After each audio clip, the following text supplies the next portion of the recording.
Hi, everyone. Three of my favorite words have been said over and over today, which are tax the rich. And I'm going to just talk for a couple of minutes about how we actually can achieve that in Massachusetts this year. Okay, so you know that behind the attacks on public employees, behind rising tuition and fees, and the cuts to social services for the neediest, is the claim that there's no money. And if you've learned one thing today, it's that that's a lie. There's actually a lot of money. The problem is it's more and more concentrated on the upper end, the top end of the economic scale in this country. Massachusetts has not been immune to that. We're an incredibly wealthy state, but the weight has been tilted far up to the higher ends of the income scale. Massachusetts has cut taxes more than any other state over the past 20 or 30 years, than any other state in the union.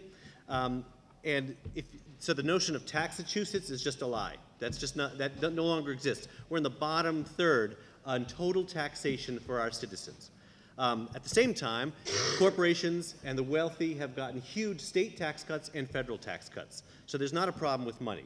So I'm going to describe how we can actually, a bill that exists right now that's in the legislature, I'll describe what it does, and I'm going to describe how you can be involved in fighting for it. This is a reality here and now.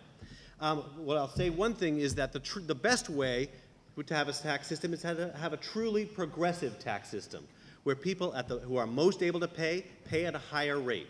Massachusetts, you can't do that until we change the Constitution in the state, okay? In our Constitution, it says there will be one tax rate for all income. This is something that people have tried to address, and we need to address it as well. And our Senator Stan Rosenberg from Amherst has filed a bill to do that, but that takes several years.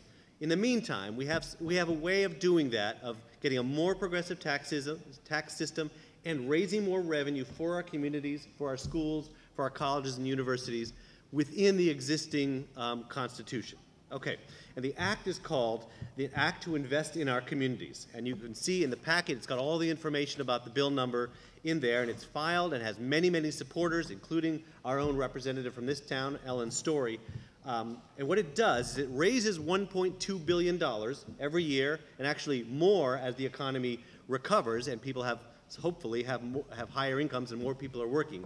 It raises at least $1.2 billion a year, and it does it in a way that raises it mainly from those at the top end of the income range. Here's what it does. We have a 5.3% tax rate, income tax rate now. It would restore the previous tax rate we used to have, 5.95%. That's what we had about a decade ago.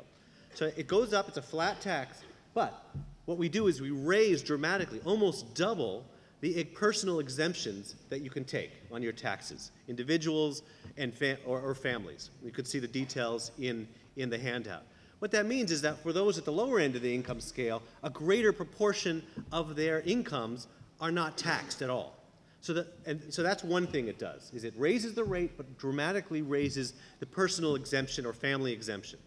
The second part is that it dramatically raises the income tax on capital gains and interest income.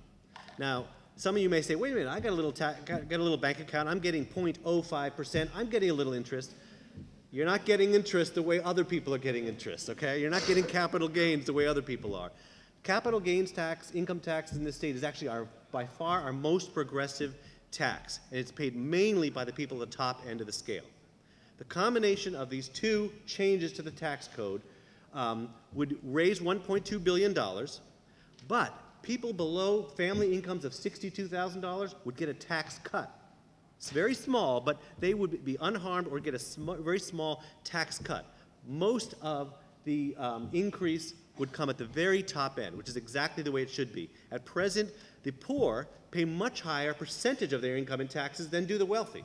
This will not reverse that, but will get it a little better in line. So it achieves more revenues so we can invest in our Commonwealth, and it does it in a more progressive manner. Okay, actions you can take. This is a bill that's filed right now.